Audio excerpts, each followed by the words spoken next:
Hello friends, welcome to పల్లవి వంటలు. ఇవాళ recipe dosa పిండితో పొంగనాలు. ఈ పొంగనాలని నా స్టైల్లో నేను ఎలా తయారు చేస్తానో చేసి చూపిస్తాను, చూడండి. ముందుగా 2 కప్పుల దోశ పిండి తీసుకోవాలి. ఈ దోశ పిండి ఎలా తయారు చేసుకోవాలో ముందు వీడియోస్లో చూపించాను, చూడండి. లేదంటే ఐకార్డ్స్లో పెట్టాను, చూడండి. ఈ దోశ పిండిలోనికి 2 మీడియం సైజు ఉల్లిపాయలను సన్నగా కట్ చేసుకొని వేసుకోవాలి. 2 పచ్చిమిర్చిని చాలా సన్నగా కట్ చేసుకొని వేసుకోవాలి. కొద్దిగా కరివేపాకును సన్నగా కట్ చేసుకొని వేసుకోవాలి. కొద్దిగా కొత్తిమీర కూడా సన్నగా కట్ చేసుకొని వేసుకోవాలి. 2 స్పూన్లు శనగపప్పుని అరగంట పాటు నానబెట్టుకొని వేసుకోవాలి. 1/2 స్పూన్ పసుపు, 1 స్పూన్ జీలకర్ర, టేస్ట్కు సరిపడినంతగా ఉప్పు, 1/2 స్పూన్ వంట సోడా కూడా వేసుకోండి. వంట సోడా వేయడం మర్చిపోయాను నేను, మీరు వేసుకోండి. ఇలా అన్నిటిని వేసుకొని బాగా కలుపుకోవాలి. మొత్తం బాగా కలిసేలా కలుపుకోవాలి. ఇలా కలుపుకున్న తర్వాత దీనిలో కొద్దిగా నీళ్లు వేసుకొని కలుపుకోండి. ఒకేసారి ఎక్కువ నీళ్లు వేసుకోకండి.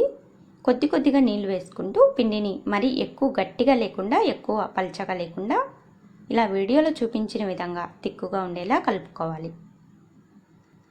పిండిని ఇలా బాగా కలుపుకొని పక్కకు పెట్టేసుకోవాలి. తర్వాత స్టవ్ పై పొంగనాల ప్యాన్ పెట్టుకొని ప్యాన్ కొద్దిగా హీట్ అయ్యాక 1 స్పూన్ ఆయిల్ని అన్ని గుంతల్లోనికి వేసుకోవాలి. ఇలా వేసుకొని ముందుగా తయారు చేసి పెట్టుకున్న పిండిని అన్ని గుంతల్లో ఇలా వేసుకోవాలి.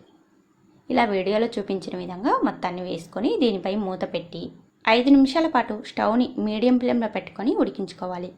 ఇలా 5 నిమిషాల తర్వాత మూత తీసి 1 స్పూన్ ఆయిల్ని అన్ని పొంగనాల మీద వేసుకోవాలి. ఇలా వేసుకొని వీటిని మరోవైపుకు తిప్పుకొని ఎర్రగా కాల్చుకోవాలి. పొంగనాలు అనేది కాలిందో లేదో ఎలా తెలుసుకోవాలంటే పైన పిండి అనేది తడి లేకుండా ఆరిపోయినట్టుగా రావాలి.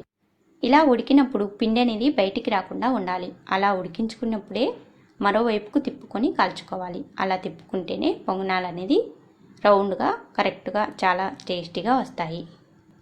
ఇలా 2 వైపులా కాల్చుకున్న తర్వాత వీటిని ఒక ప్లేట్లోకి తీసుకోవాలి. మీరు రెండోసారి వేసేప్పుడు మళ్ళీ ఆయిల్ వేసుకొని పిండిని వేసుకొని ఇలానే మూత పెట్టుకొని కాల్చుకోవాలి. ఇలా అన్నీ బాగా కాల్చుకున్న తర్వాత ప్లేట్లోకి తీసుకొని చట్నీతో సర్వ్ చేసుకోవాలి. పొంగనాలని ఇలా చేసుకుంటే చాలా టేస్టీగా ఉంటాయి. ఒకసారి తప్పకుండా ట్రై చేయండి. నా రెసిపీస్ మీకు నచ్చితే లైక్ చేయండి, షేర్ చేయండి. మరిన్ని కొత్త రెసిపీస్ కోసం పల్లవి వంటలు ఛానల్ని సబ్స్క్రైబ్ చేసుకోండి. Thank you for watching friends.